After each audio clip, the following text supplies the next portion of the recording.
This is RTV6 News at 11, working for you.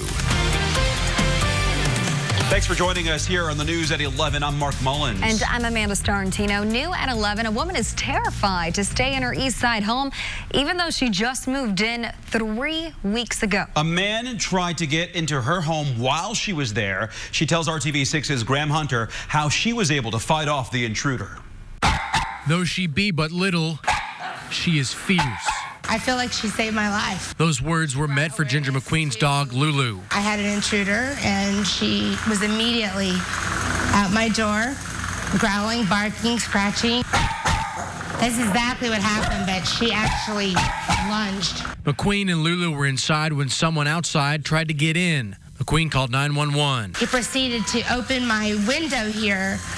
I had the window halfway open because I had a little screen there. My dog started at him. It was just the right amount of distraction for McQueen to take action. Thank God, because that gave me enough time to think about what can I do next. What she did? I pepper sprayed him enough to subdue him. It knocked him out of the window completely into a fetal position on the porch. Police were called out for the burglary in progress. By the time it seems like I hung up the phone, they were here. The terrifying ordeal has changed things for McQueen. I will never, ever leave my windows open again. Never. I want others to be aware. Keep your lights on.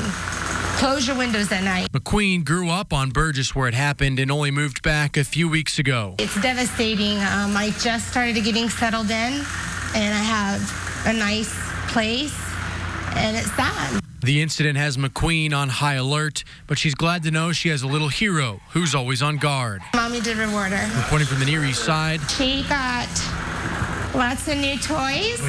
Graham Hunter, RTV6.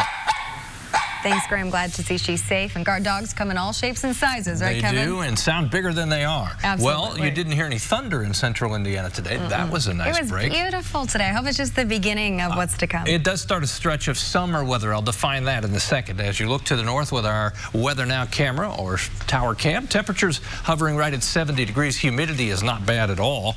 That's looking to the north, but we need to look to the west as well. There are thunderstorms in Illinois. All indications are, as these move east, conditions become less favorable for these to hold together. So I expect this to weaken as it continues to move to the east, and most of us stay dry overnight. If we inherit a thunderstorm from Illinois in the next couple of hours, gusty winds would be the main threat. The risk for severe storms is low or marginal. Temperatures overnight will stay in the upper 60s. At 11 o'clock right now, that's the cluster of storms. Look at how it weakens as it moves midnight to 1 a.m. and then into the early morning hours, just creeping into northwest Indiana. We'll wake up tomorrow morning, mixture clouds and sunshine, 82 by noon. We'll talk about that summer pattern coming up. We'll see you soon, Kevin. Thank you. People in Fountain Square do not have to worry about this power pole falling over after RTV6 got involved.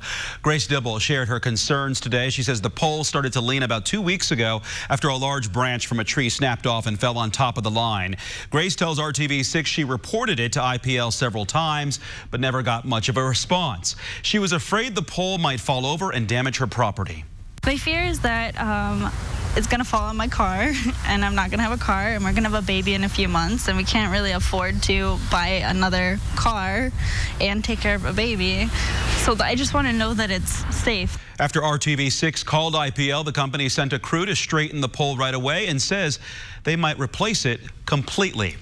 If you see a safety issue in your community and need help getting some results, contact us at workingforyou@rtv6.com. A prominent group of Cathedral High School grads are planning a public demonstration against the school's decision to fire a teacher in a same-sex marriage. The Cathedral Alumni Association sent a letter to members inviting them to join current students in a prayer circle. They plan to surround the Archdiocese at 4 o'clock Thursday afternoon. The Alumni Association is also encouraging people to contact the Archdiocese and Archbishop directly and call on them to change their employment mandates. Failing to protect foster children with disabilities. That's the accusation the state of Indiana is facing in a new class action lawsuit. 9 foster children with disabilities filed the suit on behalf of the 22,000 children in the state's child welfare system. They claim foster kids suffer in the system while the Department of Child Services fails to provide critical services. Attorneys hope the suit leads to big changes within the department. We have one young girl who was in a state psychiatric hospital, and she had to stay there for months after she had reached her maximum treatment benefit because DCS failed to find a proper placement for her. So we have a child who's living in a psych hospital who doesn't need to be there. We're hoping with this litigation that it's an opportunity to finally hold DCS accountable and say, it's time. You guys really need to start making the changes that need to be made to fundamentally change how we are going to help protect these children. The class action lawsuit does not seek monetary damages. DCS will not comment on pending litigation. The entire Girl Scout community is mourning the death of an 11-year-old scout in southwest Indiana. Police say Isabel Meyer died after a 40-foot tree fell on top of her. It happened yesterday morning while a Girl Scout troop attended camp at a park in Perry County. The tree fell on top of several girls and volunteers. In a newly released 911 call, you can hear a camp leader staying calm as she reports the accident. I'm at Camp Cook Girl Scout Camp. Okay. And we've had a tree fall on a group of girls. We're going to need at least 2 ambulances. The Perry County Sheriff says it's not clear what caused that tree to fall over, but the ground was soaked from recent rain. Investigators say 2 women and a 10-year-old girl also suffered injuries. Tonight, we're hearing from the families of Abby Williams and Libby German as they race to raise $50,000 for a memorial park. A living legacy really is one of the best ways to describe it. All the things that the girls enjoy doing will all be here for us. We told you last week, if organizers raise $50,000 by August 14th, they can get a matching grant from the state. The park will honor the legacies of Abby and Libby. It's been more than 2 years since the girls were killed on a trail near Delphi. The project will include softball fields, playgrounds, picnic shelters, and an amphitheater. It really is a community-minded project here. This crowdfunding is specifically geared towards the amphitheater, which is going to be one of the signature pieces out here. It's going to allow, for the, high school kids to come out and play, have concerts, bands, any other kind of activities that you want to have underneath this. For information on how to make a donation, you can go to the RTV6 app and click on this story. New at 11, police say a person shot to death on the west side of Indianapolis knew the attacker. Officers were called to Winfield Avenue and 19th Street around 9:30 tonight. They found the victim dead in a vehicle. Investigators say the suspect and victim got into a fight which led to that shooting. The shooter drove off and crashed a couple blocks away where they were caught by police. And a thief nicknamed the Big Box Bandit is accused of robberies in at least 5 states, including Indiana. The FBI released this picture of the suspect. He's suspected of robbing a Walmart in Shelbyville on May 31st. A reward is being offered in this case. If you have info, call the FBI office at 317-595-4000. When Indianapolis public school students return to class on August 5th, they'll have the option to ride the city bus for free. The school board discussed the program at a meeting tonight. It encourages the district's high school students to use Indigo to get to school. The district will still provide regular bus transportation, so kids will have options that they can count on. Because we'll still have our, regular yellow bus service, our students and families will have a way in which they know they can get to school every day. Students will also be able to use their Indigo passes to get to work and extracurricular activities during the upcoming school year. Here's a live look at Bankers Life Fieldhouse from our tower camera in downtown Indianapolis. It will start to look different in the coming years. We've learned most of the renovations will happen over the next 2 summers, and there will be a 60-day shutdown in the summer of 2022. Seating will be reworked to create more public areas inside the arena, and an outdoor gathering space will be built along Maryland Street. There are also plans for an outdoor ice skating rink. Looks exciting. A company is hiring Hoosiers as it prepares to open a new facility in central Indiana. How you can apply for a job tomorrow and why many more positions will be available as we get closer to the holiday season. And next, an Indiana couple does not let a serious health disorder stop them from celebrating the gift of life and love. And a reminder, Shark Tank is coming to Indianapolis. You can pitch your idea to producers at an open call on July 16th at Indianapolis Motor Speedway. Doors open at 6 a.m. For more info, go to theindychannel.com. You're watching RTV6 News at 11. We'll be right back. Toyota, let's go places. This is RTV6 News at 11, working for you. Welcome back. A hospital room at a IU Health in Indianapolis turned into a wedding chapel today. Welcome to the wedding celebration of Anna and Justin. Anna Gonzalez and Justin Middleton said "I do" in Anna's hospital room. Anna is living with cystic fibrosis. The couple has been together for 3 years. After a 2-year engagement, they decided late last week to get married. Nurses and social workers helped make it a special day, creating a beautiful wedding gown for Anna, giving her a manicure and fixing her hair. Cystic fibrosis is a rare genetic disorder that damages the lungs and other organs. And congratulations to the newly married couple. Yeah, it looks like it was a beautiful ceremony there.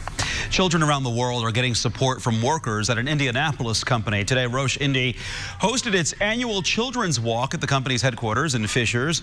Money raised helps fund international and local projects that benefit kids, including Jameson Camp in Indianapolis. Children impacted by HIV and AIDS will be able to attend the camp at no cost, thanks to today's event. We are providing a community and a place where the kids can get outside and discover their strengths. That's a big part of who we are. We want to make sure that every single kid understands who they are as an individual and discovers the strengths that they have inside and can be a productive citizen as they grow up. Other projects that benefit from the fundraiser include orphan homes in Ethiopia, educational supplies for kids in Nepal, and scholarships to students in Kenya. The acting head of U.S. Customs and Border Protection is stepping down as Congress debates and votes on an emergency funding bill to help with the ongoing crisis at the border. ABC's Elizabeth Herr has those details. Tonight, lawmakers in the House voting to rush $4.5 billion in emergency aid they say is for the children.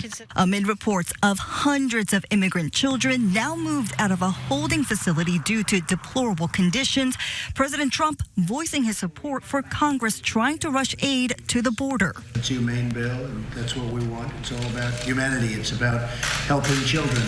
But the president is distancing himself from John Sanders, the U.S. Border Protection Chief he appointed in April. I don't think I've ever spoken to him, actually. This following news of Sanders' sudden resignation.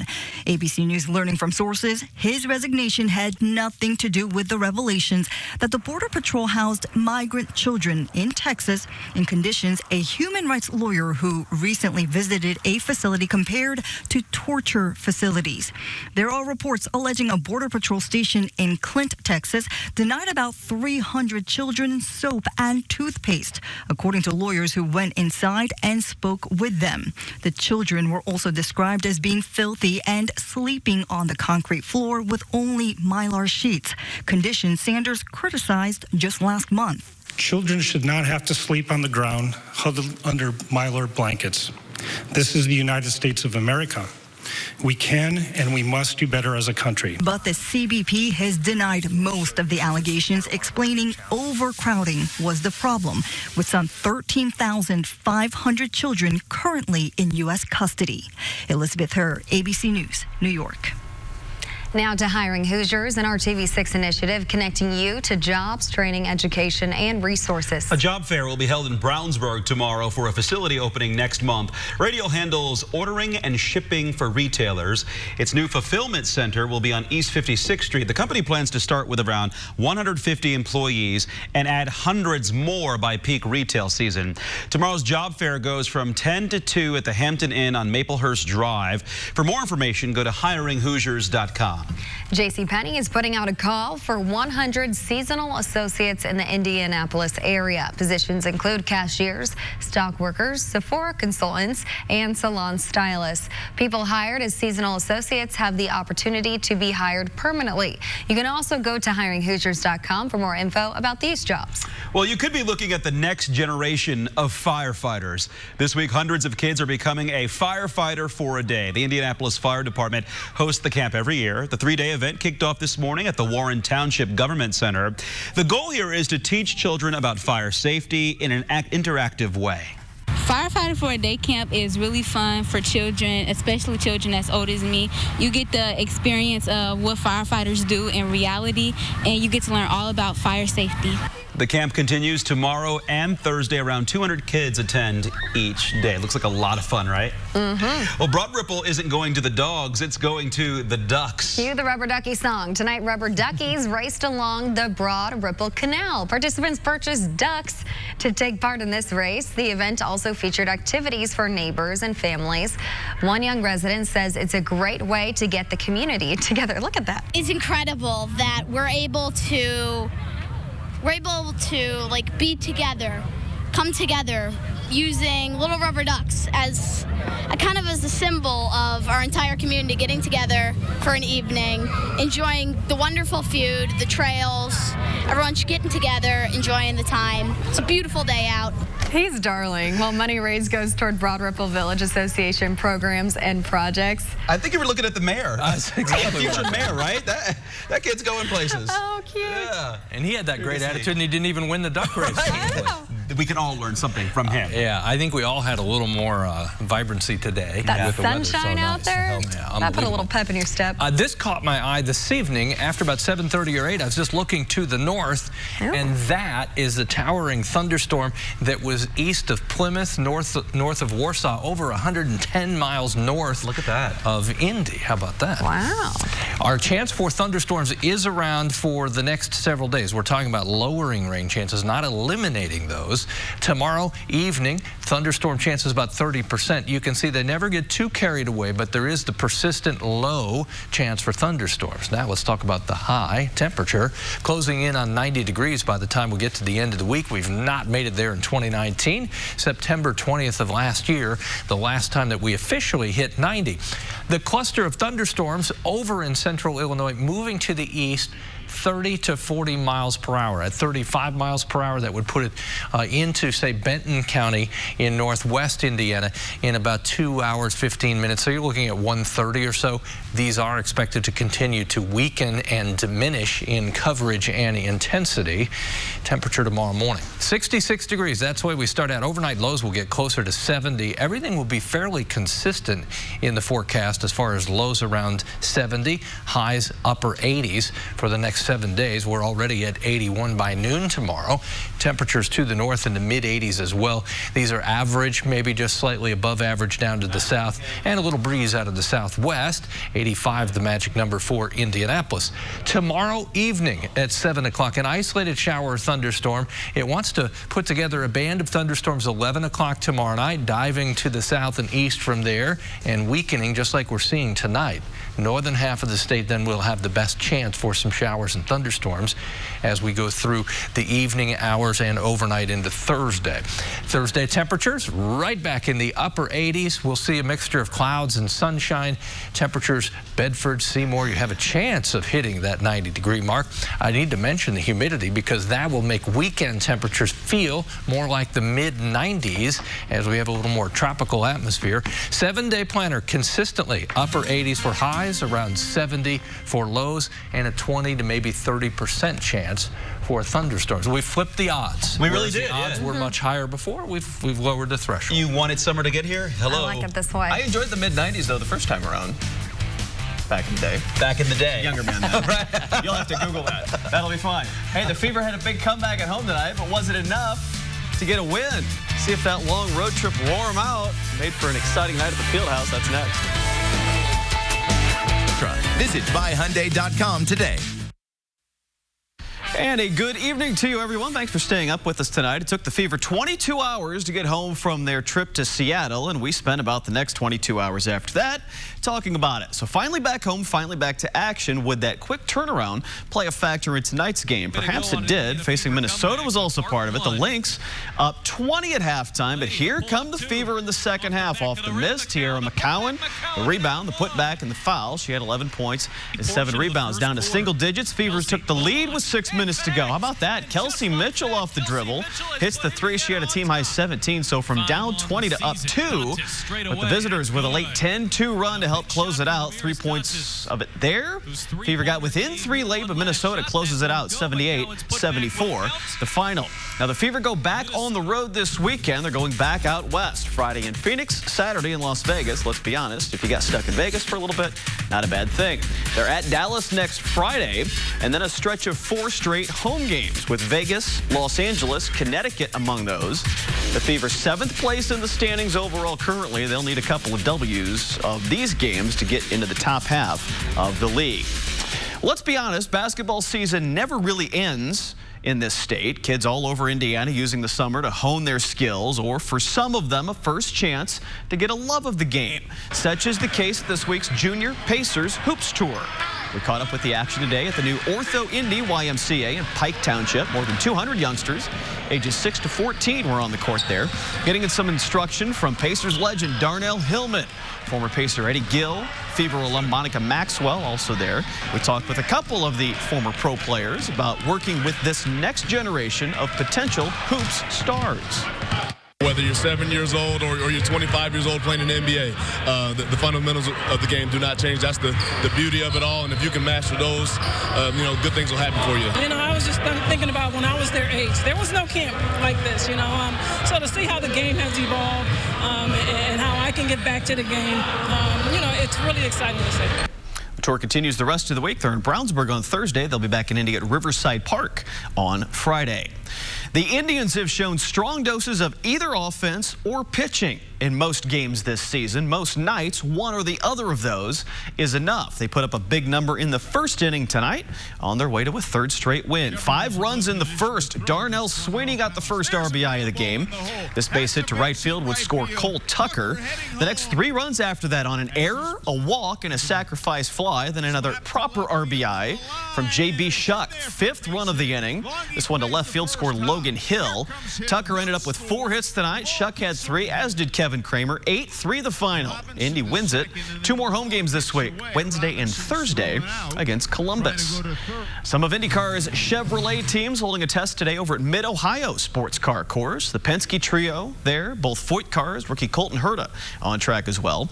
They won't be back there until the end of July. And the championship standings are staying close. Joseph Newgarden is hoping to still be the leader when they come back here to race. As for Herta, he just keeps gaining momentum. Obviously been pretty consistent for the most part this year, which has, I think, helped us in the points. We've just got to continue that. I think that'll be a game of consistency till the end. So trying to continue what we've been doing is really the key. I don't know. The team's just been working really nicely. The car's been fast everywhere we've gone. We just got our first pole last weekend in Road America, and I don't know. I love this track too. I think we'll be strong here again. As for some of the Honda teams, they were testing on the short oval at Iowa Speedway this evening. That race is July 20th. That's the weekend before Mid-Ohio. Coming up tomorrow, we make a trip to South Bend, the U.S. Senior Open being played at Notre Dame's Warren Course. Have a report from the tourney at 6 and more on the big names that are involved coming up right here on the news at 11. We're back to finish off tonight's show after one more break. IndyZoo.com. Recent rain combined with rising temperatures means a return of a seasonal pest, mosquitoes. And there are things you can do to prevent mosquitoes from bugging you while you're outside. You can empty cups, pots, buckets, or anything else that might collect water around your home. Mosquitoes, they love that standing water. So use insect repellent that contains DEET. You can also hire a professional company to provide outdoor pest control treatment. Get ready, folks, right? Hey, how about drying things out? And no more rain for a while. Get rid of some of those puddles. Off to the west, there are some thunderstorms rolling to the east. They will continue to weaken. Some will make it into western Indiana. During the day tomorrow, late in the afternoon, again, some isolated thunderstorms. A little warmer tomorrow. We take another step up. They're definitely in summer. Yeah. We're feeling it. Well, thanks for making RTV6 your choice for news. Good night.